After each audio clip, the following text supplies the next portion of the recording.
Greetings and welcome to the Power Gamer Podcast. I'm your host, Mike Dawson, joined as always by fellow hosts, Johnny Paulus and Kim Ponticello. Guys, welcome into the show. Johnny, let's start with you while I give Kim a chance to recover from our pre-show antics. Johnny, how are you doing this week, sir? I'm doing good. I have a gig this weekend that I'm excited for. I went to see my Orioles last weekend, and it was a very good game to go to. I was there Saturday, and they beat the shit out of the Athletics, which was nice. And then they beat the Yankees 3 out of 4 at home this week. So baseball season is looking real good. Getting ready to do the Garden, and yeah, just been doing my thing. The Garden is always excellent at the Paulus household. Yeah, we don't. Yeah, the Orioles absolutely kicked Oakland's dicks in, so that was great. Kim, yes, welcome in. I've given you a chance to recover from my antics. How are you doing this week? I'm good. I'm tired. I'm really tired because my shoulder is still not letting me sleep, but I learned a bunch of new exercises. Other than that, I started the paperwork to get my name legally back to my maiden name. Nice. Getting that done because I want to do that before I move to Europe because I still have family in Italy. So how cool would that be to get there and still have my last name and my proper last name, you know? And yeah, that's about it. You know, gaming a lot, gaming more, and that's it. You know, nothing too crazy. Nothing too crazy sounds really good to me. This past week I've been insanely busy. Holy shit. Every day I have had a different like music related activity. So the word's kind of gotten out in Annapolis that Mike Dawson's back on the scene and he can throw down on some bass guitar.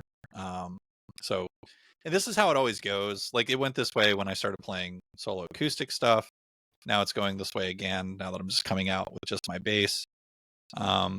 Good bass players are tough to find. And, you know, you do a couple fill-in gigs here and there, word starts to get around. Hey, I've got this other project. We need somebody for this. We've got some shows booked. Hey, I've got this thing. So I've got some very exciting stuff coming up. Be playing back in downtown Annapolis this month. I'll be playing out in Washington, D.C. this month. Awesome. I'll be playing the Sawebo Festival and in Baltimore this month. And it's all with different projects. So the mercenary bassist is on the rise. Nice. But dudes, I've been so busy. So I was saying to Kim before the show got started. I was saying all sorts of crazy shit to Kim before the show got started. God, weren't you though? True. I was saying I think I watched her play games more than I actually played games myself this week. That being said, I still got some stuff done. We'll dive into that here in just a moment. Got a great show planned for you this week. Welcome in. This is episode 156 of your Power Gamer Podcast. 156? 157. Thank you for the correction. I'm losing track. Please like and subscribe if you're checking us out on YouTube, as many of you do. If you're listening to us on audio platforms, give us a nice review. It helps a lot in our visibility. So we would appreciate if you take a second and do that, or just follow the show. That's the easiest way you can support our show, and it's the least amount of thumb work from your listening device. So we appreciate your support. Without further ado, let's dive into this week's topic. This is a fun one. So certainly in this day and age, the idea of playing to an audience is a very well-known one because there's entire enterprises nowadays based around playing to an audience, of course, with streaming. But not everyone's going to relate to that, but certainly anyone that plays games that has family members or roommates or kids, you will find yourself in situations where you are playing to an audience. And I think no matter who you're playing with, if someone's around, it kind of changes how you play games a little bit. And you might like it, or you might not like it. So certainly I've been both the observed and the observer in these situations. And I have some things that I've noticed.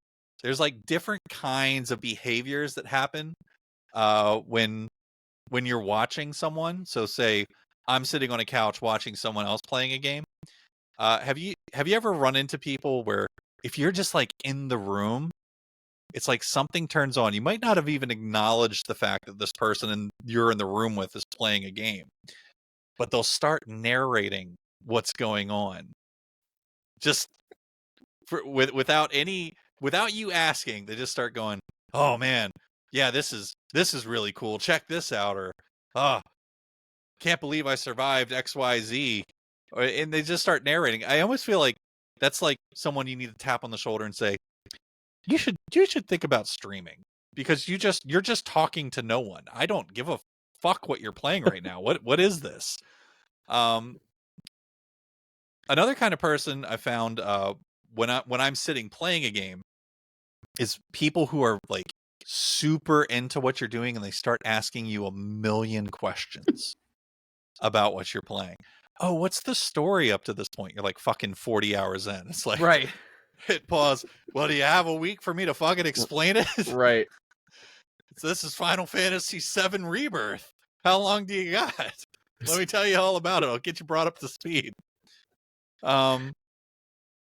So lots of different behaviors, and I was curious because I know both of you spend a lot of time playing games where others are watching, albeit in different scenarios these days. Kind of what your takes were on it. So, what are some things you like about when people are sitting watching a game with you? For me personally, I kind of like it when someone's just there observing. I don't like it when people ask me a lot of questions about what I'm playing, and I absolutely will lose my shit if someone starts peppering me with questions like while I'm trying to watch like an important cutscene or something, because I cannot focus on the sound coming from the thing and the sound coming from all these inquisitions at the same time. I don't know if that drives everyone nuts, but it drives me absolutely insane.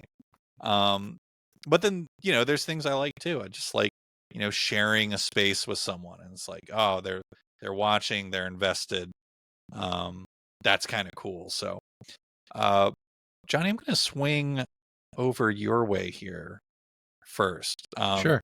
Because you kind of have a unique perspective here. Yeah. Where both of your kids are very into games. Mine are not, and couldn't care less whenever I was playing. But then so is Mrs. Paulus. So you've got a lot of family that's invested in what you're doing in the house.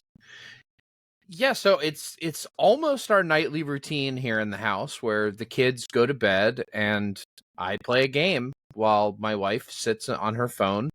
She has a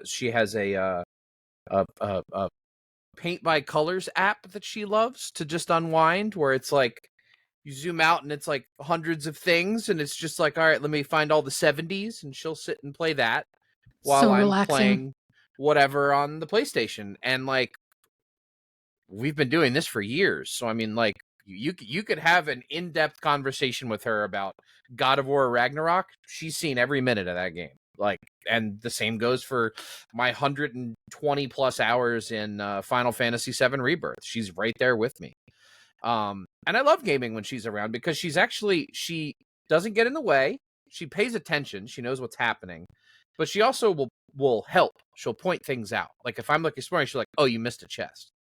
I'm like, really? Like, yeah, there's a chest behind that column. I'm like, oh shit, you're right. I totally walked right past that. She'll point these things out, and it's helpful. Now, the other dynamic is with the kids. My youngest, who is the bigger gamer of my two boys, he's beaten Zelda Breath of the Wild like a dozen times, including multiple times on Master Mode. He will just decide one week, like, oh, I'm gonna beat this game again, and that weekend he'll sit down and beat Knack 2 again.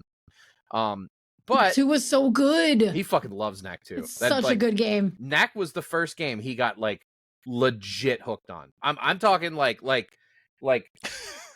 Johnny, little kid Johnny and his whitey tighties playing Super Mario Brothers. That was my youngest with Knack. It's so good. He stands Knack so hard.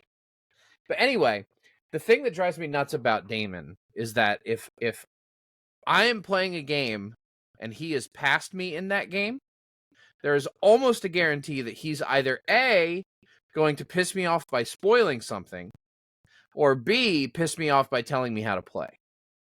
The most egregious of this was he spoiled, and I'm not going to spoil it for anybody who has not played the game yet, but I will just say the biggest reveal in Zelda Tears of the Kingdom was spoiled for me a week before I experienced it. Oh, I don't know what it is, but that's the sad. biggest holy shit, your brain pops out of your head, got spoiled 10 seconds after I woke up. He was like, Dad, I did this in the game. And I was like, no, don't spoil it. He's like, oh, it's not a big spoiler. It's just massive spoiler, the biggest twist in the whole fucking game. Oh Spoiled it for my me. God. Yeah. And like sometimes he just can't help himself. So for this Did same you beat him reason, a little bit? Huh? Did you beat him a little bit? Just a little bit. You know, Right. just Appropriate. fold him up like a pretzel and toss him around a little bit. Yeah. But no, so for this reason, if there's a game that my wife is interested in playing, if Damon has played it or is going to play it, she will avoid it entirely. She'll be like, nope. Damon's gonna fuck that up for me. Can't deal with it. Wow, that's Not so doing it. bad.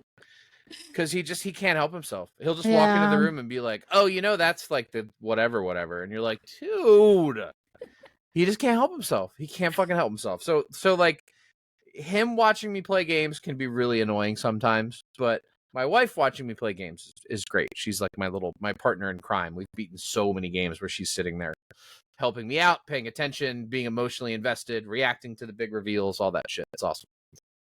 Yeah, I found a few things there hilarious. Knack, which one of my favorite Kim streaming moments ever was the absolute rage-inducing end boss of Knack. Oh yeah, that boss is no joke. You can suck, you can blow.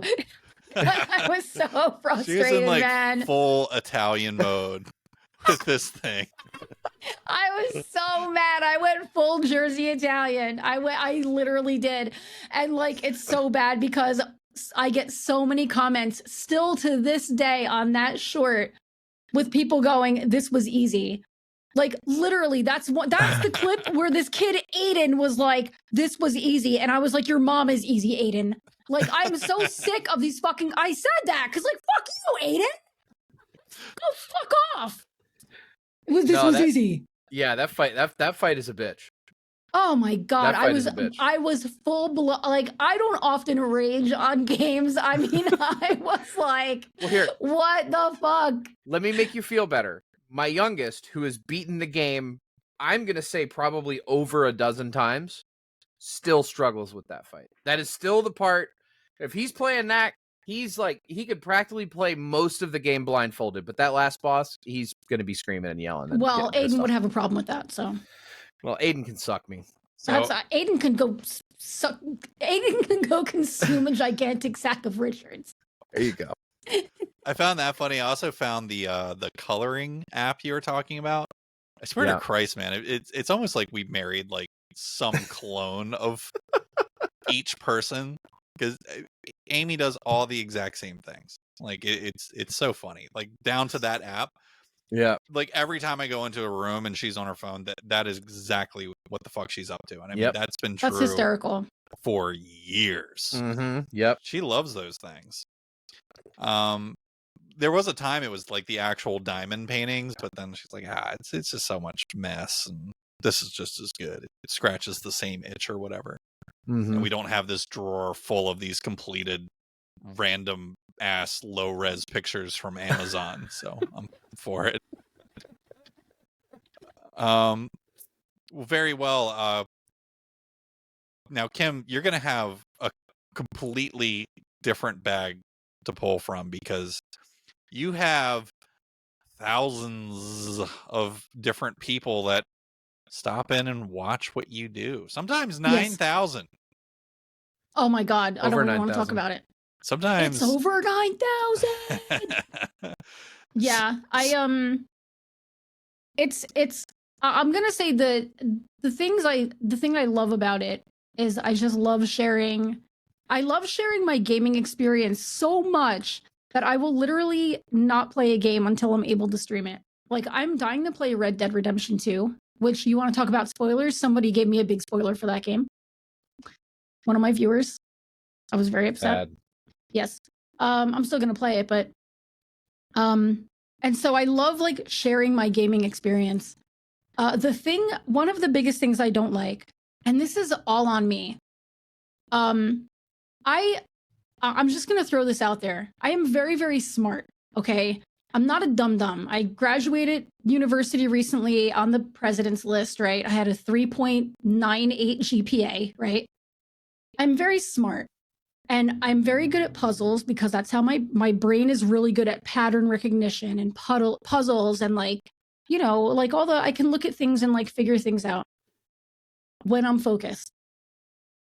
When you're streaming, you can't hyper focus because you have chat to talk to, Yep. So when I tell you, there have been so many times where there's a puzzle that I can't figure out and I feel like a fucking doorknob.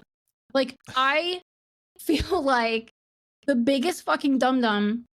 And then I'm like, I literally have said to chat, I've literally said, I promise you I graduated on the president's list because I feel so stupid not being able to figure a puzzle out. But that's because I'm looking at the puzzle and then I see chat move, like my chat's over here, and I see chat move. And so I look over and boom, focus is broken, right? Because now I'm talking to chat again. And so then I go back to the puzzle and I'm trying to figure it out. And then I see chat move. And so then there goes focus again. And so I cannot, you literally cannot hyper focus when you're playing a game because then you're not talking to chat. And that's a big no-no for streaming.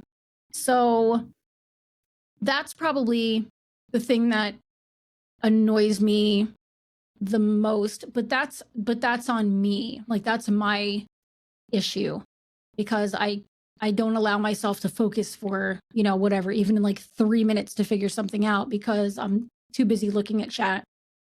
That's me. Other than like spoilers kill me. Mike and I were discussing backseating before this started, which actually gave him the idea for this. Oh, yes. And there's some backseating I don't mind, which I'm sure we're going to talk about.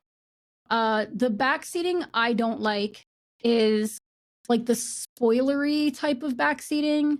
Like, one of my biggest pet peeves, actually, and I have another pet peeve too. One of my biggest pet peeves is when somebody says, get ready for a big fight. I'm like, do you understand that's still kind of a spoiler? Like, that's still kind of a spoiler. Like, let me discover it's a huge things. Spoiler. Yeah. Like, don't tell me to get ready for something. And are you ready to see the blah, blah, blah? Like, don't tell me. I want to experience it. I want to have that, oh shit moment, but now you ruined it. And then the other thing, this is probably my biggest pet peeve when it comes to people watching. As streamers, I feel like almost all of us always have those moments of, especially when you're like trying to do better and you're trying to get your numbers up and you're trying to, I always tell people, I'm like, it's not that I want more people there to give me money. That's not what it's about. It's about sponsorships. You need higher numbers to get better sponsorships, right?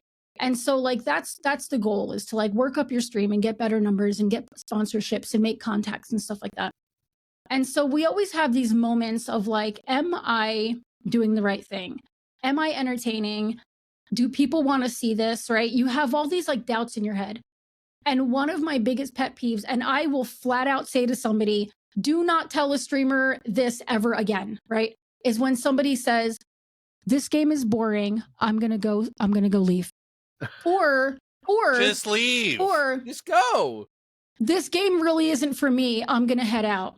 Or I don't like horror games, I'm gonna leave. You know what? Just be like, hey, it was great seeing you, I'm gonna head out now. That's it. But I will flat out say to people, listen, I appreciate you being here. I understand you don't want to be here. I understand you're going to be leaving. Don't tell streamers why you're leaving if that's the reason. Yeah. Like, don't do it. Yep. Because literally it's like, why? Would you go to a party and tell somebody, I really don't like your punch, so I'm gonna head out? Like, come on, man. Like, have a little bit of fucking couth. It's like if you were like sitting in a movie theater and you really weren't enjoying the movie and you decided, you know what? I'm gonna tell everybody here. I'm gonna take the L. I'm just gonna go. I know I don't get a refund or whatever, but I got better things to do with my time. And instead of just collecting your popcorn container and your giant soda cup and quietly walking out of the theater, you stood up and announced to everyone, I think this movie is trash. And for that reason, I'm leaving. Yes. That's literally what it's like. Nobody gives a flying fuck. Nobody fucking cares that you don't want to see it. Nobody, like, people are so self-centered that they think everyone cares what they think. Nobody gives a fuck what you think. Nope. Nobody. And honestly, we have enough doubts in our minds as streamers. And then you say something like that and it's like, not that I'm like, oh no, I'm going to miss that person, right? But still, it's like, dude, I don't want to know that. Like, that's so rude and it's so uncouth and it's so unnecessary. This is not a fucking airline. You don't have to announce your departure. Dude, I would love for somebody mid-flight to be like, this flight is unacceptable. I'm leaving. My peanuts were stale. I'm leaving. Like, man, that I think is probably my biggest pet peeve when it comes to people watching me stream, is telling me that they're leaving because they don't like what I am doing. I actually had one person, I was playing League, and I had one person tell me, I'm going to head out because I really don't like when you play League. And I was like, you don't have to tell me you don't like it. You can just leave. But thank you. Have a great day, right? Right. 2 weeks later, they came in and they were like, oh, awesome, you're playing League. So literally somebody, I made this face. I went, and so somebody in chat went, yo, 2 weeks ago, you told her you were leaving because she was playing League. And they were like, oh, did I? Sarcastic or? No. The fuck? Just looking for attention, man. Looking for attention. That's it. Looking for attention. That's literally what it is. Yeah. So yeah, I'm gonna say that's probably. I would ban a bitch so fast. Yeah, the backseating, the backseating, especially when I've blatantly said, there's some backseating I don't mind. Like we're gonna talk about it, but there is some backseating I don't mind, especially when I'm like frustrated with the game and I just want to get through it and I don't know what the fuck I'm doing. I've literally had one of my friends like look up answers while I'm streaming, right? Like, just fucking tell me what to do. I'm so fucking sick of this game. Oh yeah, no, I've done that too. I'm like, I don't care about spoilers anymore. Please help. No, just tell me. But I have had people who would like, I don't know, like I'll be like, walking into a room and they'll be like, oh, you can find the code for this over in the room, 2 rooms down. And I was like, dude, I will literally say flat out, like, I'm not one of those streamers who's afraid to say something. I'll be like, yo, don't backseat. Don't tell me, let me discover stuff on my own. And don't you know, 5 fucking minutes later, they're doing it again. Well, and then at that point, I literally say to people, I will ban you. Like, I have some of the harshest moderators who their fucking fingers are ready. They're itching to ban people. Don't dying for fucking do it. And if they do it again, well, then we fucking ban them. Like, you're done. I have zero patience. Yeah, it's like one thing when it's your what? How old is he? 11? 10? Your old son who just can't help himself. 11. And then it's another thing when it's a grown ass fucking adult. Fucking grown ass adult, dude. Yeah, it's like grown ass adults. Like that's self control. Learn it, use it, work it. You know how many times I'm playing a game? I don't know. Maybe it's just that I'm like some sort of sadist. But like, I'll be watching a game and it's a game I played and I know how to get through this part and I'll just be like I'll just sit there and watch them struggle and try and get through it because I'm like, but they're going to feel so good once they finish it. Uh-huh. I couldn't imagine being like, oh, you just want to go on the door on the left and then you want to put the code in. Like why? Yeah, let them experience it. Unless they get to the point, like I will literally tell people, if you get frustrated, let me know. Like any person that spoils a game, I wish I had a time machine and go back in time to their first time ever playing Mario, right? And when they get to World 1-3 or 1-4, and they're going through the first castle, right before they get to their first encounter with Bowser, like popping up from behind the couch and be like, "This isn't the real princess. She's in a different castle." Then disappear and just ruin gaming for them for fucking ever. That's how I feel. Yeah. Yeah, So yeah, those are my gripes. But for the most part, I honestly, like, I have it. My mods are really, really good about my mods are if I have mods around, they're all very, very good about instantly, like, deleting something before I even see it. Thank goodness. I had a strange problem, like when I was streaming, you know, like what was it, 6 years ago, and I was doing like Gran Turismo a lot, is I can't play to people if I'm playing like shit in a competitive game. Like when I was doing Gran Turismo, if I was just having a bad day and just constantly crashing out or just getting my ass kicked, that stream was over so fast. It's like I'm like I can't deal with people watching me suffer and get frustrated, because I hate getting frustrated. And what do I normally do when I get frustrated? I'm like, it's time to take a break, because I'm not Mr. Tilty. I don't go into the tilt zone. I'm just, if I'm not on that day, I'm not on. But yeah, I mean, that was kind of one of the things where I'm like, yeah, streaming's probably not right for me. No, probably not it. Because if I'm having an off day, I'm like, there's going to be like a 10-minute ordeal, guys. I know streamers who literally will tilt and then like end stream, like, guys, thanks for being here, and like end stream, and I'm like, dude, you gotta like, take it down. Definitely stop it. No, you don't. Have you ever seen the Johnny rage? Like, I love it, and I actually try as hard as I can sometimes to instigate it. I haven't seen like full-blown rage. I think the most frustrated I saw him was Remnant 2. Oh my god, that was nothing. No, but that's probably the most. Pull up some fucking Returnal clips. Jesus Christ. And like the easiest way to send Johnny over the edge, which he's caught on, like later on, that I'm doing this on purpose.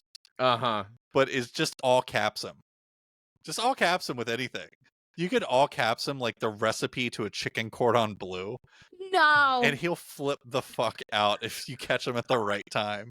So like sometimes I'd be sitting there watching, I just put the caps lock on. Just type everything in all caps. You'd be like, stop fucking all capsing me. And controller. Johnny, I'm gonna find my knack clip and send it to you, because that was probably my biggest rage. I have to see that. That was probably my biggest rage. She actually morphs, like her entire body. She just morphs into the gesture. It was crazy. It's the wildest thing I ever saw. Yeah. My hands go flying. It's just this with a little mouth on it. That's Scary always makes fun of me because he'll go, "You are going full-blown Jersey Italian," and I'm like, "I don't even know what you're talking about. I'm just saying that this boss is the stupidest thing I've ever fought in my life." And he's like, "Do you see?" Yeah, you hear yourself. Yeah, if you hear Johnny at some point say, "Fuck your mother," you know it's business time. Because that's like his go-to like ultimate combo starter. It always involves "fuck your mother." It'd be like, "Fuck your mother" into an endless pit of fucking despair. It's like some crazy combo that comes off of it. I found another one of my go-tos. Hold on 1 second. Oh, it's baby time. Oh. So, well, Johnny actually has an observer right now. Yeah, I do have an observer right now. I'll be back in 30 seconds. Yeah, no worries, man. Okay. He has daddy duties. So I need to see a full-blown Johnny rage. Okay, Johnny's gone, so now we can talk. We can talk about him while he's gone. Yeah, his rage is legendary, so much so that I think we've talked about this on the show before, but he actually has it at his desk. I bought him this thing called the Rage Bumper or the Rage Blocker. I saw that come out. And it's this fucking inflatable that you stick your controller in, and so if you throw it, you don't break your controller. It just bounces around in it. And yeah, when he was streaming and he'd get really mad, you just see him pick the thing up, blow it up, stick his controller in it, and get back to business. It was so good. It's amazing. Yeah, for me still, I've definitely learned that I prefer to play without watchful eyes. Because yeah, I mean, if things are going bad, it just amplifies that to a point that I can't handle it. So, Johnny, first to you. Any final thoughts on our playing to an audience segment? Are you satisfied with? Well, when we started talking about playing while having somebody watch you, it kind of reminded me of my early teens. Like my best friend Steve, our weekends were spent at one another's houses, and the entire weekend was basically we would take turns playing whatever the new game was. So if it was like Donkey Kong Country 2 just came out, it'd be the whole weekend where he'd play for an hour and then he'd save his game, and then I would play for an hour and then save my game, and then he would play. And I mean, I beat so many games like that. So I mean, I've That's been so doing cute. that type of thing since I was little. I don't mind having people watch me, just as long as they don't tell me what to do. It's fine. Kim, any final thoughts before we move on from this topic? Any stones left unturned? No, I don't think so. Okay. I do know one of my favorite memories was I played Alice Madness Returns for the very first time with both of my kids watching, and they watched every minute of my playthrough. And it was like one of the coolest things because they literally just sat there and were like, we all were just kind of like in awe and like loving every second of it all together, and it was really fun. Excellent. Well, I thought that would be a great conversation starter for this week. So, sounds like you both had a good time with it too. Now it's time to move on and talk about the games we've been playing this week. My list is short, and honestly, I probably only put.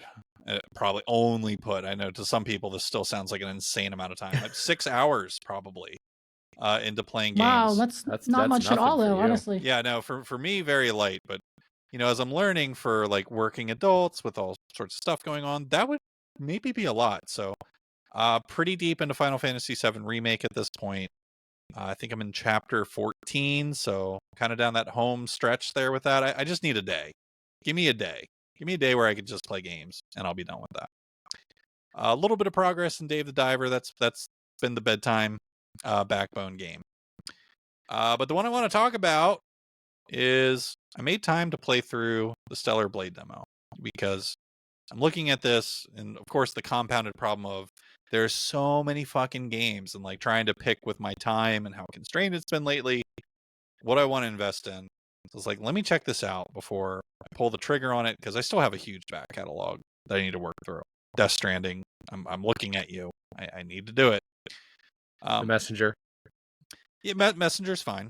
I played through a good bit of that. I kind of got the. You got to keep it going. I got to buy it. But the Stellar Blade demo I thought was pretty good. It's kind of interesting how the game works. Like, it is very much a combination of Devil May Cry mixed with like Dark Souls kind of combat, and it's not really one or the other. Like, it's very much a balance of the two, and it's a very good balance. One of the things I really like about Stellar Blade is that all the different abilities that you have, in a lot of action games you'll have like this super long list of abilities, but you'll be able to get through the game with like maybe just one or two of them. Dark Souls is a perfect example. I know people that play those games that don't parry fucking shit. They just dodge roll every time. What I like with Stellar Blade is you cannot play the game that way. But it's designed in a way that it feels good to have to use all of the mechanics of the game to move through it. That being said, it ain't easy. It's a pretty tough game, especially in the early stages of it. Like what you're going to face in the demo. You don't even unlock like a perfect dodge until deeper into the demo. Like, you only have the parry starting off. So it kind of forces you to learn the game as you're moving through. It's a beautiful game. It runs super great. I really like the big cinematic intro of it. It's brutal. You've seen people get fucking decapitated.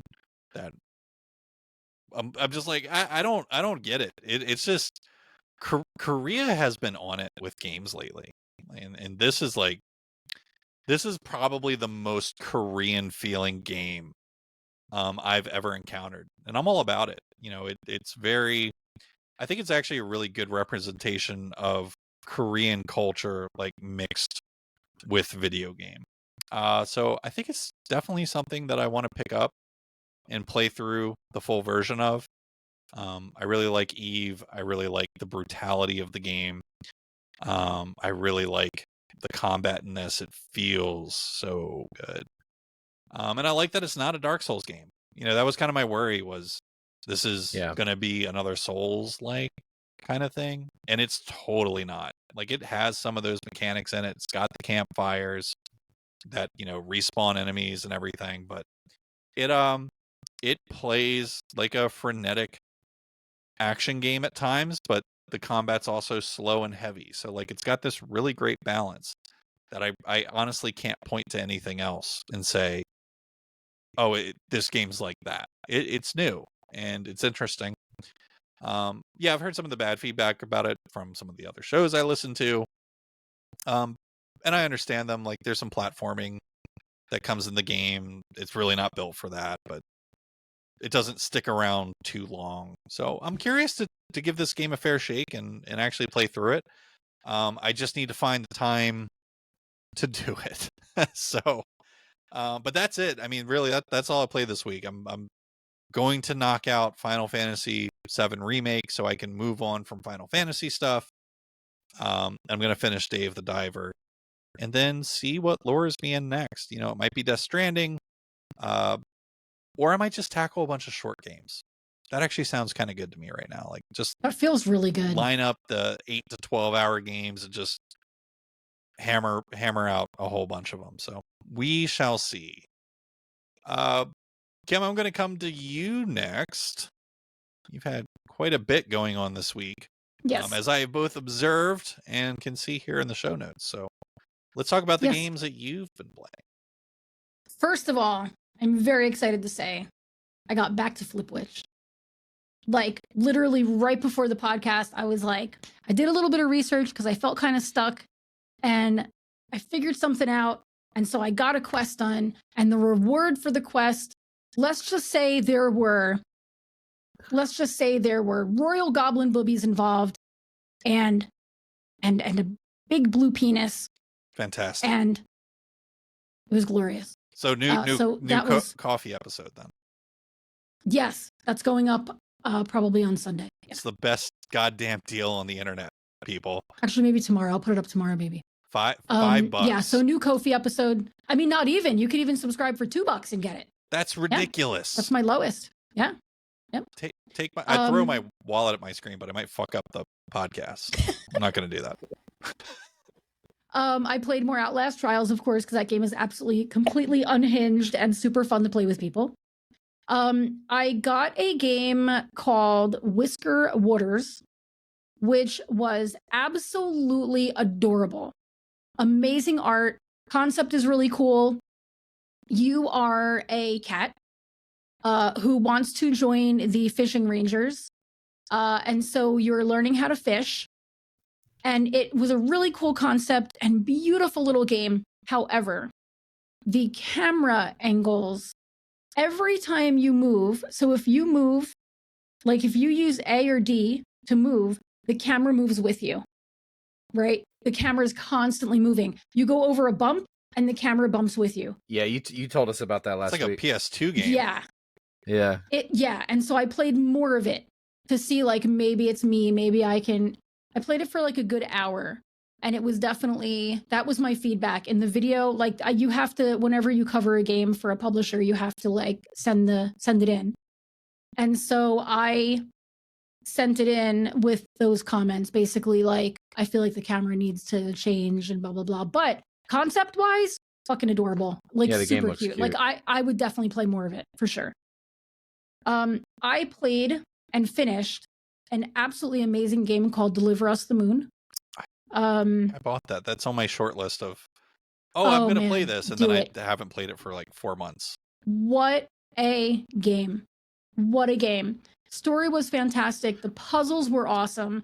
And the puzzles were great because they weren't like completely outrageous. Like, what the fuck am I going to do? And then you're so busy trying to figure that out that you forgot what the story's about. Like, it was just smooth. And the voice acting was amazing. And the game ran really smooth. And man, what a game. Like, I can't recommend it enough. I finished it in one stream. So you can get it knocked out in no time because you know me. I take forever. I finished it in one normal stream. In a 6-hour stream, I finished it. They added Awesome. Deliver Us Mars to PlayStation Plus, and I was like, I felt so bad when I saw that because like 4 months ago, Deliver Us the Moon was like super cheap. It was like free somewhere on PC also. So I just snagged it because I'm like, oh, Deliver Us Mars looks really good. Let me play the Moon one, and I haven't. So maybe you're inspiring my next game selection. Oh man, short and you sweet, want like a short game, short sweet game to get through. Amazing story, man. That game, I was honestly so impressed with it. And big thank you to Wired Publishing for giving me that game. You guys are amazing. It's settled.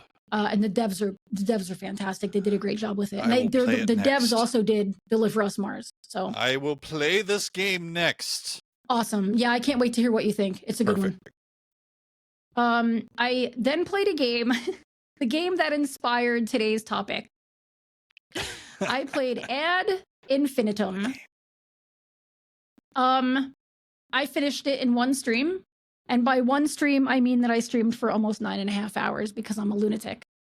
I wanted to get the game done. I got done with the second chapter and I was like, oh, I looked up. This game only has 3 chapters. And then my wonderful friend Ash, I'm using wonderful very sarcastically right now. My wonderful friend Ash says, if I remember correctly, the 3rd chapter is very short. Spoiler alert, 3rd chapter was not very short. And I streamed for almost 9.5 hours. There was this moment where she says, oh, you're just at the end. You just have to go down this trench. And I'm sitting there watching. Mike was there for this. I'm sitting there watching. Yeah.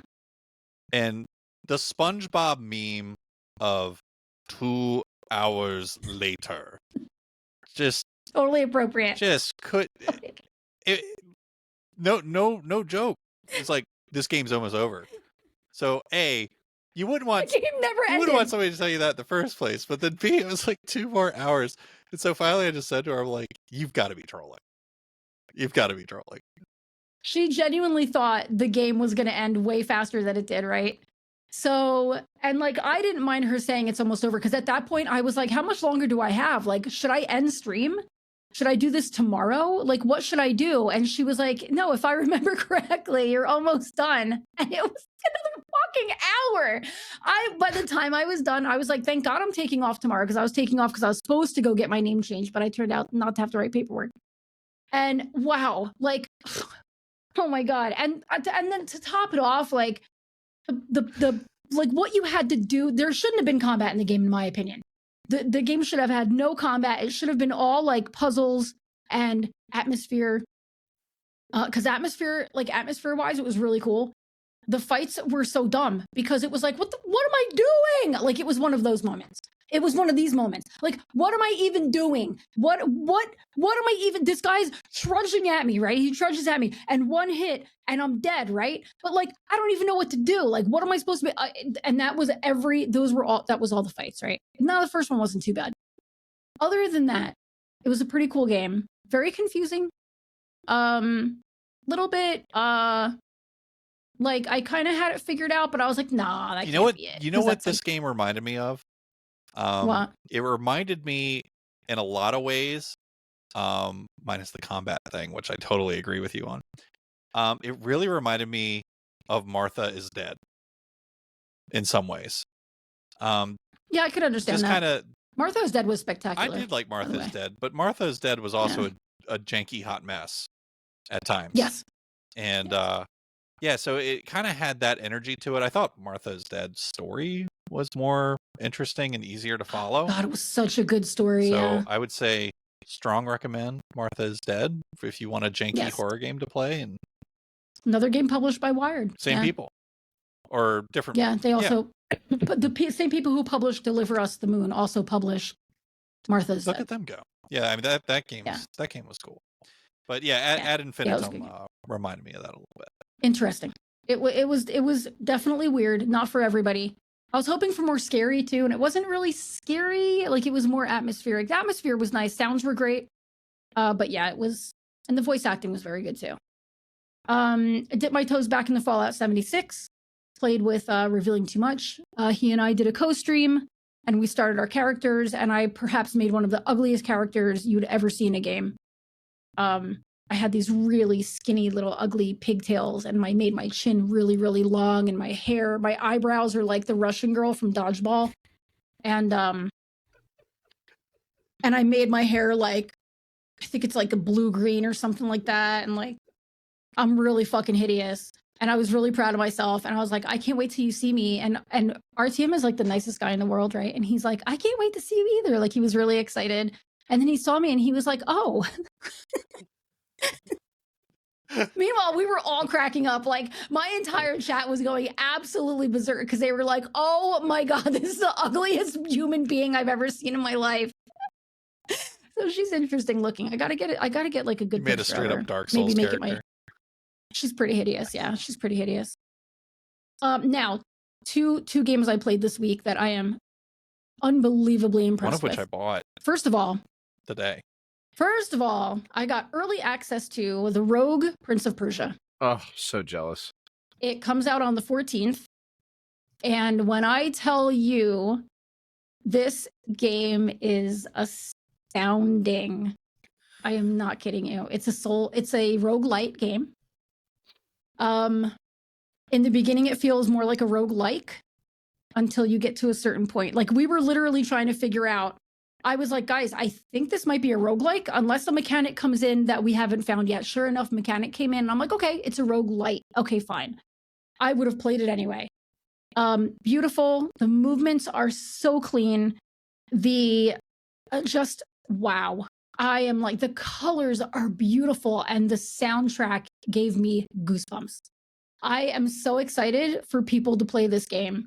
And I'm very, very thankful to Ubisoft for letting me play it early, because wow, I can't wait to play more of it. I loved it. Well, I absolutely loved it. It's the developers of Dead Cells, and Dead Cells is a fucking masterpiece. Like, Dead Cells is one of the best roguelike games like ever. Yeah. And so I'm so jealous. Johnny, you're gonna love the Rogue Prince of Persia. You're gonna love it. I already know I'm going to. Oh my God, it's so good, and it's not easy. And I like that it's not easy. It's definitely not easy, and but it's also not like, even though like at the start you're literally getting punished, like you're getting put back at the start with nothing, except like your base weapons. Even though that happens, it still didn't feel like frustratingly punishing, if that makes sense. Yeah. But yeah, I'm very excited for that to come out, and I really hope it gets noticed by a lot of people, because it's brilliant.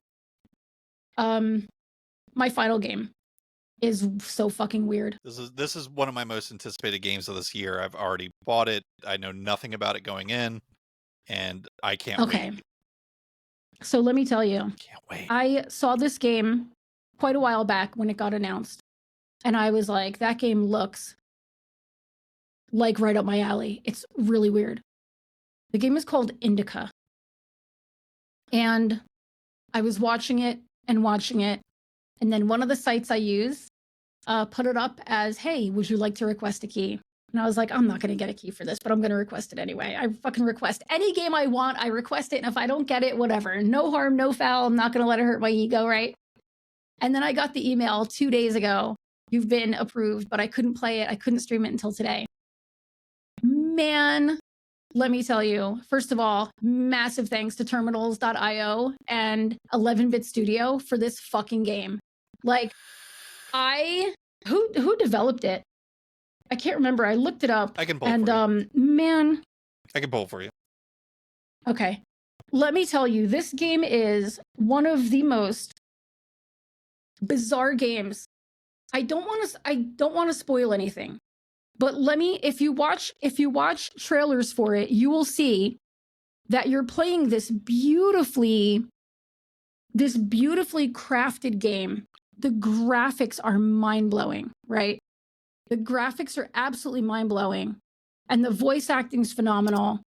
And the scenery is fantastic. But up in the left-hand corner, you see a pixel score. And you level up. And when you level up, it's like even through the game, there's like some pixely style music. And there's like you level up and it's like pixel looking. And when you pick up points, they're like pixel looking. In this like heavy graphic game. And so far, I've gotten a few hours into it. And so far, the story is absolutely fantastic. You play as a nun named Indika. And you want to get out of your convent because everybody hates you. They think there's something wrong with you. And you come across somebody and you end up getting sidetracked. And I literally cannot wait to play more of this game. Yeah.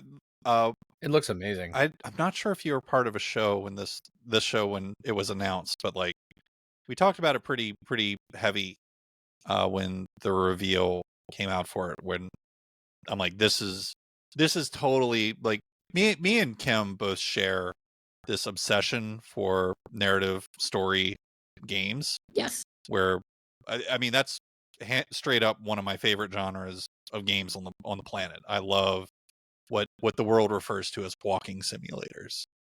I love those kinds of games. I play so many of them.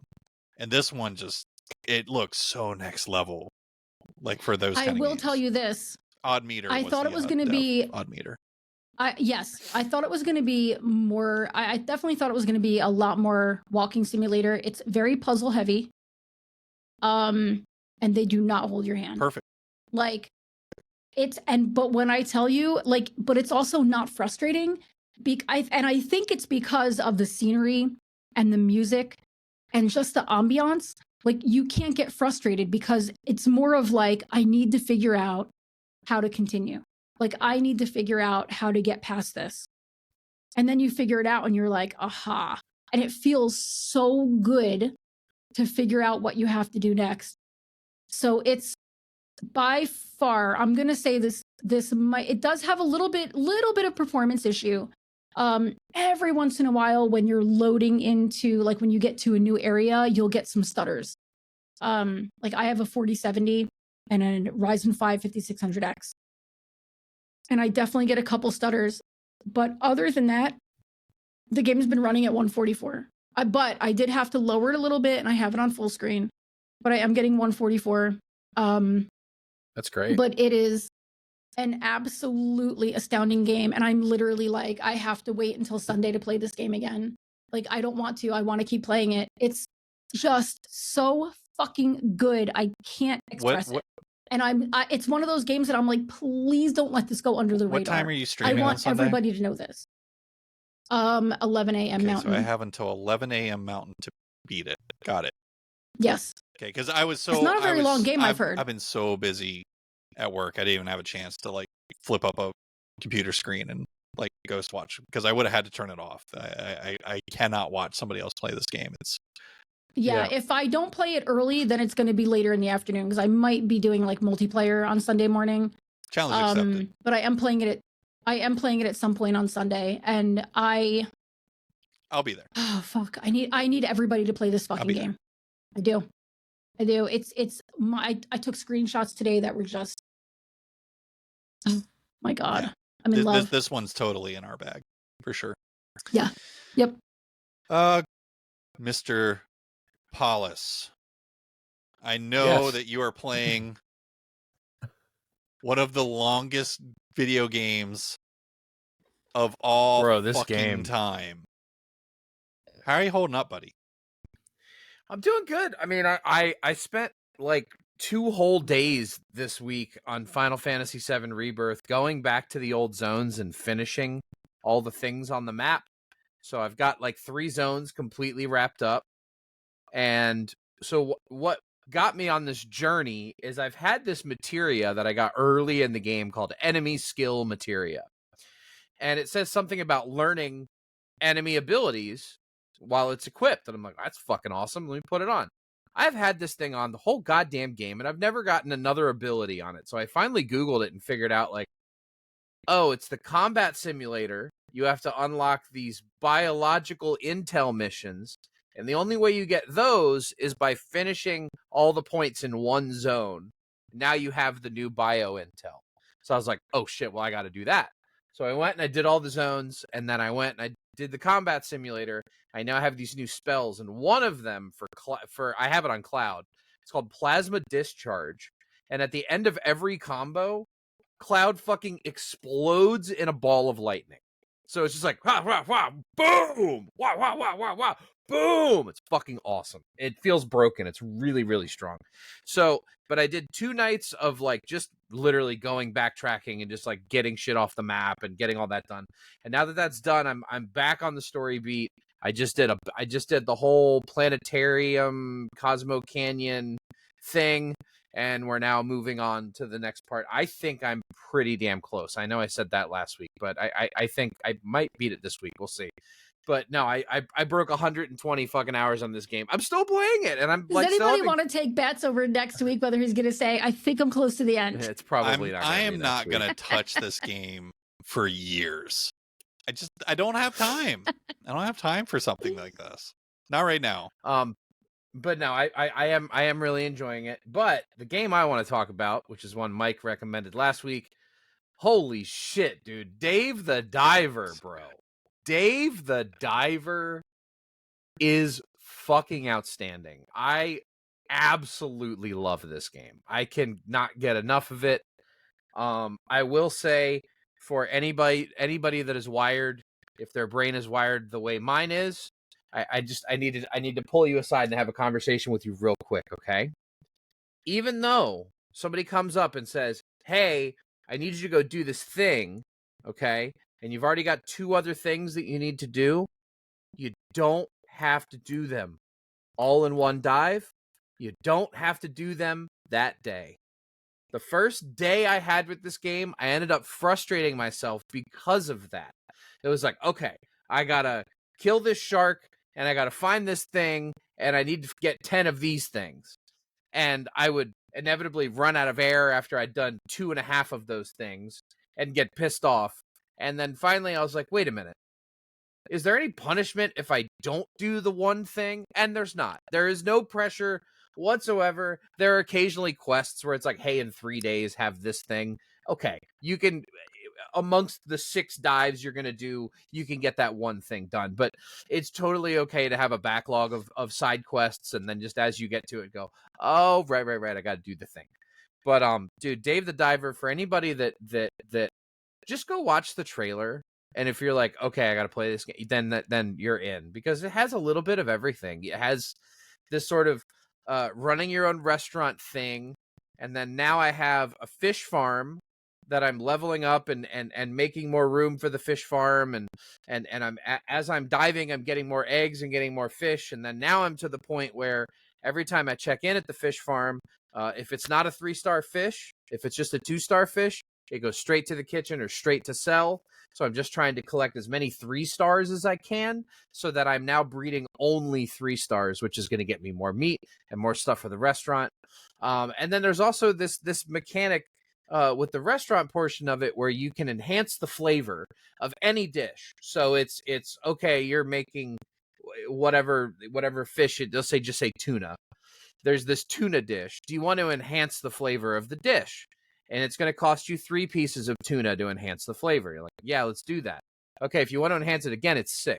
If you want to enhance it again, it's 12. If you want to enhance again, it's 25. If you want to enhance again, it's 40. But each time you do this, it's a one-time thing. That dish is now permanently higher priced and higher taste value.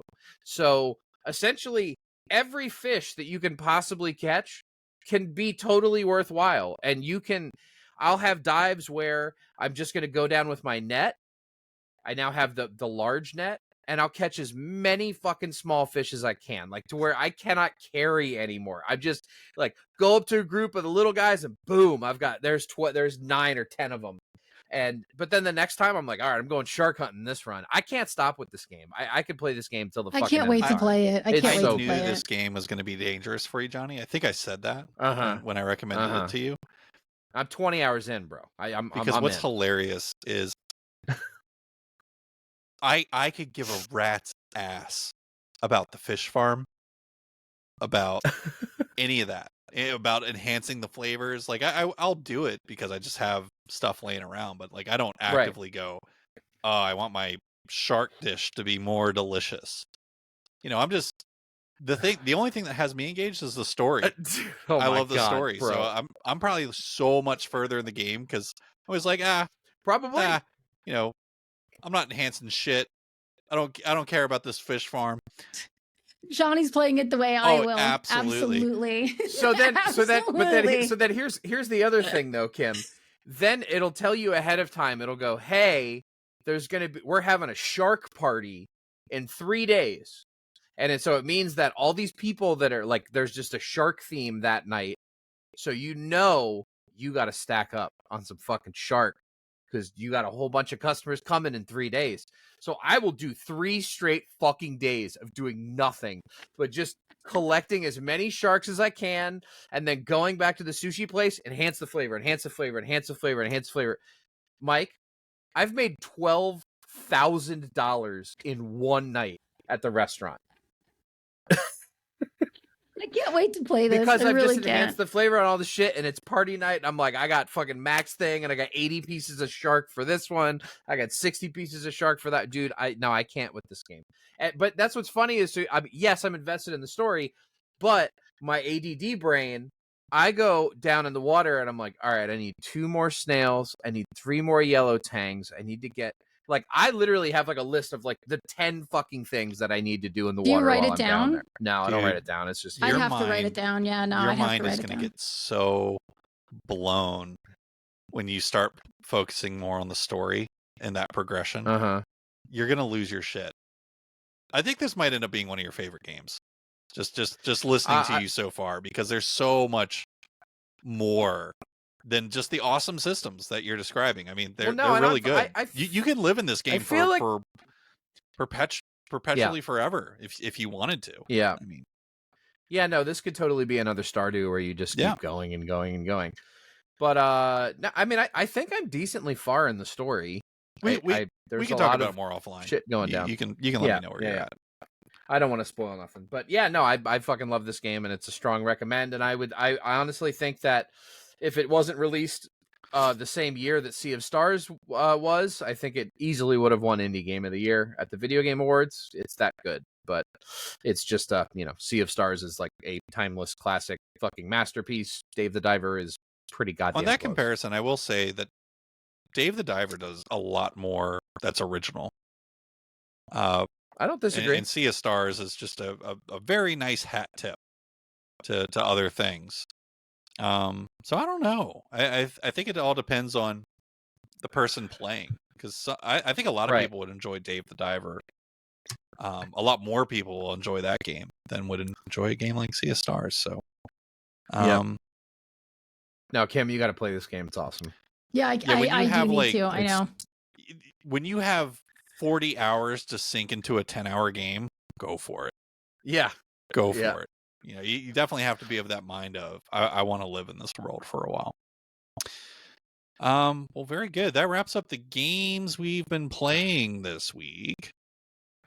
It's time for our one-up, Johnny. I'm going to get started with you because you put your notes in here, and it's making me giggle. What's your one-up this week, sir? I need to have a conversation with the video game community. I don't know who is or is not aware of this, but there's currently people petitioning against censorship in Stellar Blade because there was one outfit that used to be a little bit skimpier than it is now. I'm talking literally like there's a little bit less cleavage and there's a little bit less like thigh meat. Like the bathing suit got a tiny bit bigger.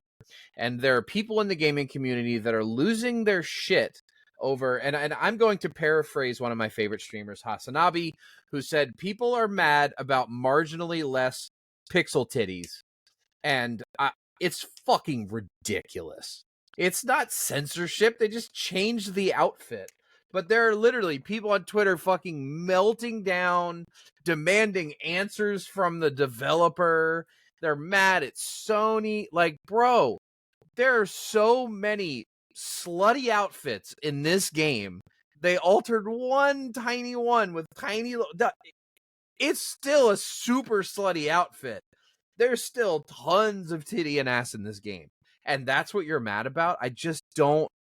We could do better. Kings, we can do better. We can do better than what you're doing right now. They put a little cameo on her, so it wasn't as much cleavage. That's the and there and people are like, literally there is a petition. Look, okay, here's the other side of the coin. Okay, I'm gonna take the other side here.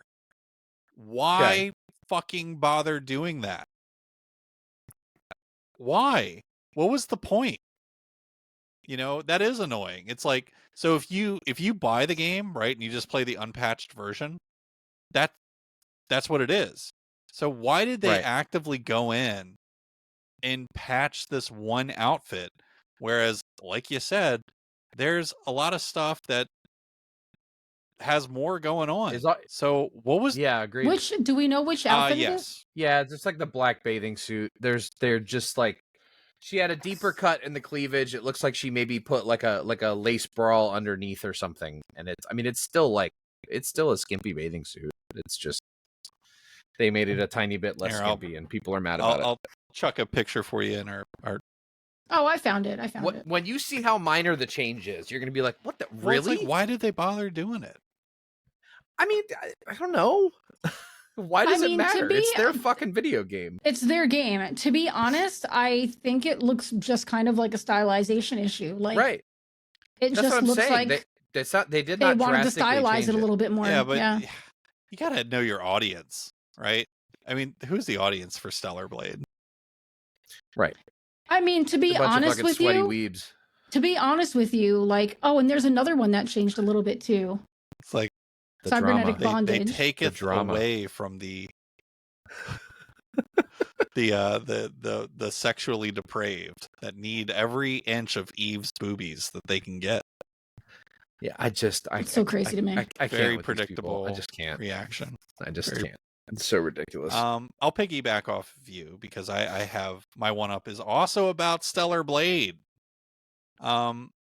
I heard some interesting takes about Stellar Blade from Washington Post's Gene Park this past week, who is a Korean American, and he said some things that I thought were interesting from his take as a Korean American observing Stellar Blade. And he seemed like he was upset. Well, he didn't seem. He was upset about all the blowback over Eve's attractiveness because, and I kind of have observed this from afar, but to actually hear someone like kind of break it down, Korean culture is obsessed with beauty, like way more than a lot of other cultures, to the extent where like 40% of all beauty products sold in Korea are to men. Which, I mean, try and wrap your head around that in America. Like, that's saying something. So, like, I only wish men would use skincare, like beauty products like that. So Korea, like, very much emphasizes beauty as a thing in their culture. So he said, so this game, he's like, is getting blown up by people for being basically accurate to how a Korean dev would make a game. And he says, so he found that to be offensive. And I thought that was an interesting take, that if she wasn't that, then it wouldn't be as Korean. So I'm like, that's kind of an interesting take. I hadn't heard anyone else bring that up, and I thought that was cool. I don't think it changes really much for how I look at it and the obvious marketing perks that having a character like Eve gives your game, but I did think it was an interesting take and kind of a different viewpoint. So that's my one up for the week. Kim, do you have a one up for us this week? No. Any Nope. closing gestures for the audience? No, Okay, all good. I don't think so. Guys, that was a great episode. I had fun. Good conversations. Yeah. Holy shit! I realized that now I've got a lot of gaming I need to get done this weekend. Just to be able to be around. Indika just became a top priority for me. So Yes, I'm so excited to hear what you think of it. I cannot wait to play more. Think of all the great narrative story games we've played around the same time. The Invincible, Life is Strange. I mean, the list goes on and on. Very, very similar taste in that aspect. Martha is Dead. That's another great one. I'm so excited for you to play this. It's fucking weird. I'm all about that weird energy. I can't even describe to you. There were scenes where literally chat lit up with, what the fuck did I just see? Bring me that bramble energy. And the music, like you're playing this like very washed out game, and then the music is like, it's and I love insane. all the yellow and like the marketing and stuff for it. I'm very drawn to yellow. Yellow is like one of those colors where I'm like, fuck yes. I'm excited for you to play that. And I'm excited for Johnny to play the Rogue, Prince of Persia. Likewise. Well, it's been fun. Hey, look, 2 weeks in a row, even though I was crazy busy, we still got it done. We did it. We will, of course, be back again next week with another great episode of the Power Gamer Podcast for you to enjoy. Until that time, I'm Mike Dawson. I'm Johnny Paulus. I am Kim. I finally got back to my Pixel Bubbies Hell yes. Poncholo. Hey! Pixel Tune. Tune in next time. Take care. Catch you on the flip flop. Yeah.